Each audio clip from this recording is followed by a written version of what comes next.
रात के 10 बज चुके थे। टेलीविजन बंद करके श्यामलाल बिस्तर पर लेट गए और सोने की कोशिश करने लगे, पर नींद ही नहीं आ रही थी। आंखों के सामने बार बार निम्मो का चेहरा और गदराया बदन आ रहा था। 1 घंटे बाद श्यामलाल ने निम्मो को फोन किया। निम्मो, हाँ बाबूजी, क्या बात है? तबीयत तो ठीक है ना आपकी? उधर से निम्मो की आवाज सुनाई दी। सिर में बहुत तेज दर्द हो रहा है, जरा आकर गोली दे दो और बाम भी लगा दो।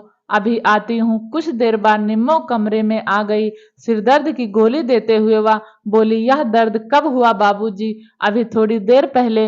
नींद नहीं आ रही थी। राजू बेटा सो गया है क्या? हाँ बाबूजी, हम दोनों ही सो गए थे, निम्मो ने कहा और श्यामलाल के माथे पर बाम लगाने लगी। कुछ देर बाद श्यामलाल ने अपनी बाहें निम्मो की कमर में डाल दी।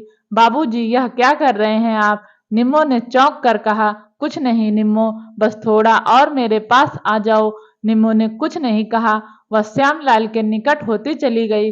कुछ देर बाद कमरे से निकलते हुए निम्मो ने कहा, अब तो आपका दर्द बिल्कुल ठीक हो गया होगा। श्यामलाल ने कोई जवाब नहीं दिया। वे सोने की कोशिश करने लगे, पर नींद आंखों से गायब थी। वे पुरानी यादों में खो गए। 2 साल हुए वह एक सरकारी महकमे से अफसर के रूप में रिटायर हुए थे। बेटा दिनेश अपनी पत्नी और बेटे के साथ अमेरिका में था।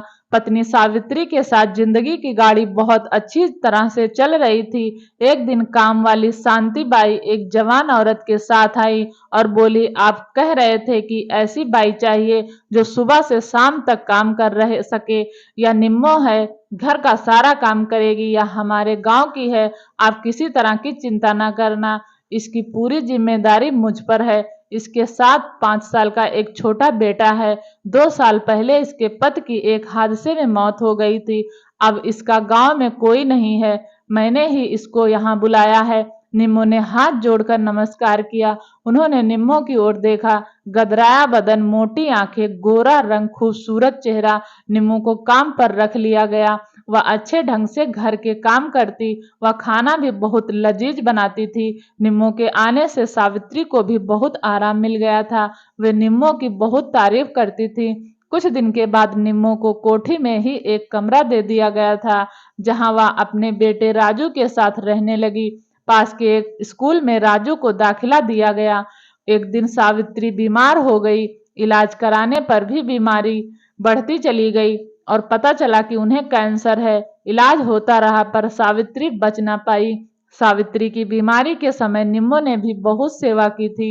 सावित्री के आखिरी समय तक वह साथ रही थी। अमेरिका से दिनेश सा परिवार आया और कुछ दिन बाद वापस चला गया।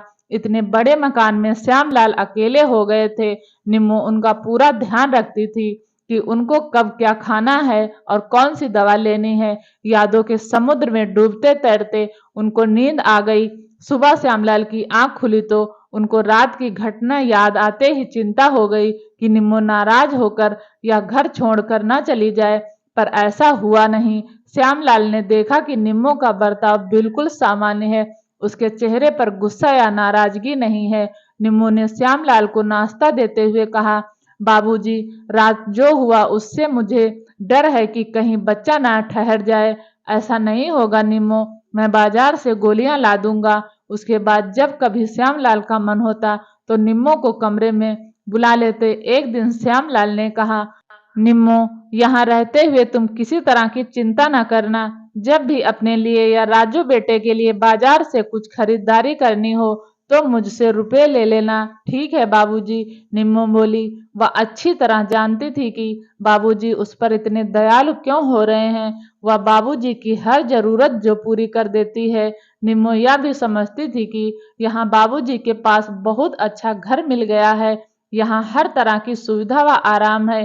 एक दिन निम्मो रसोई में खाना बना रही थी। रेहड़ी पर सब्जी बेचने वाले सुरेंद्र की आवाज सुनाई पड़ी, आलू लो, प्याज लो, भिंडी लो, लौकी लो। सब्जी वाले की आवाज सुनते ही वह बाहर आ गई।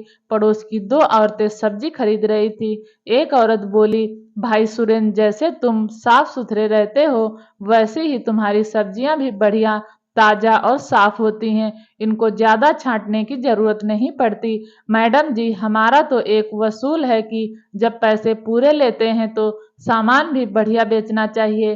इसीलिए तो मंडी से बढ़िया साफ सुथरी सब्जी खरीदते हैं। बेईमानी हमें पसंद नहीं है, सुरेंद्र ने कहा। तभी तो सभी लोग तुम्हारा इंतजार करते हैं, दूसरी औरत ने कहा। निम्मो सब्जी छांटने लगी। तभी सुरेंद्र ने कहा, कैसी हैं आप और बाबूजी व राजू बेटा, सब ठीक हैं? निम्मो ने कहा, बाबूजी को कौन सी सब्जी पसंद है? उनको भिंडी, तोरई, लौकी और करेला। और आपको? मुझे तो हर सब्जी पसंद है, निम्मो ने कहा। निम्मो ने सब्जी लेते समय जब भी सुरेंद्र की ओर देखा तो उसे लगा कि वह कुछ कहना चाहता है। जब वे दोनों औरतें सब्जी लेकर चली गईं तो सुरेंद्र ने कहा, मुझे आपसे कुछ कहना है। कहो क्या? आपका मोबाइल नंबर मिलेगा, कुछ जरूरी बात करनी है, कहो ना। मैं यहाँ नहीं बता सकती। निम्मो ने अपना मोबाइल नंबर उसे दे दिया। सुरेंद्र ने चलते चलते पूछा, आपसे कितने बजे बात हो सकेगी? रात 9 बजे के बाद, निम्मो बोली और सब्जी लेकर घर में आ गई। रात के 9:30 बजे निम्मो के फोन की घंटी बज उठी। उस समय वह अपने कमरे में राजू के साथ थी। हेलो, निम्मो ने कहा। कौन?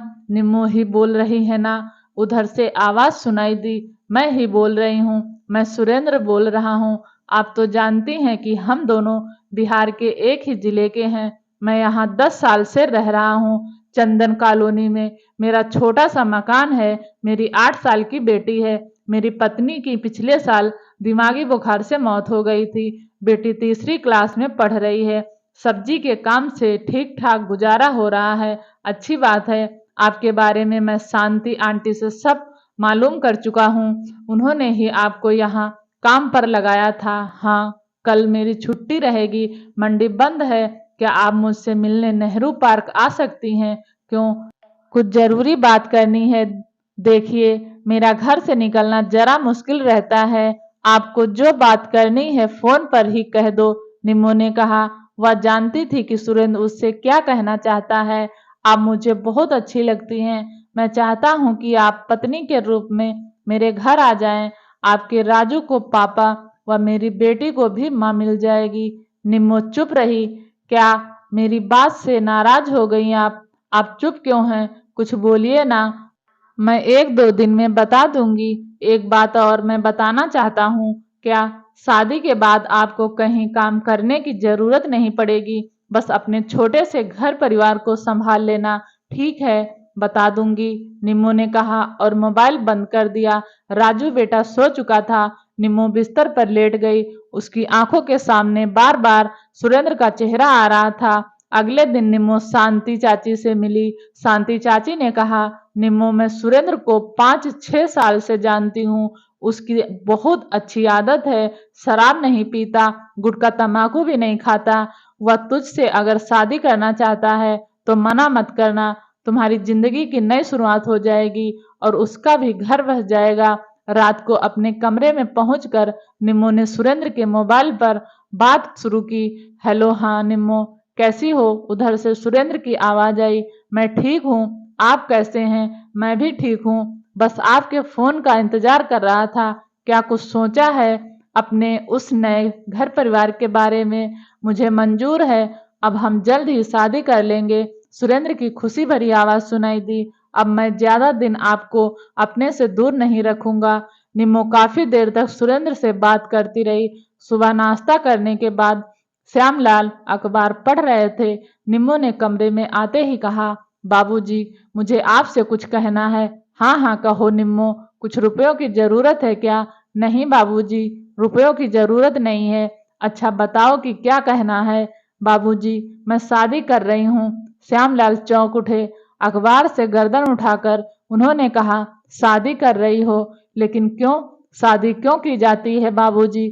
मेरा मतलब है कि यहाँ तुम्हें किसी बात की परेशानी हुई है क्या? मैंने कुछ गलत बर्ताव किया है क्या? नहीं बाबूजी, आप तो बहुत अच्छे हैं। आपने इतने दिनों तक मुझे आसरा दिया, फिर क्यों जाना चाहती हो यहाँ से?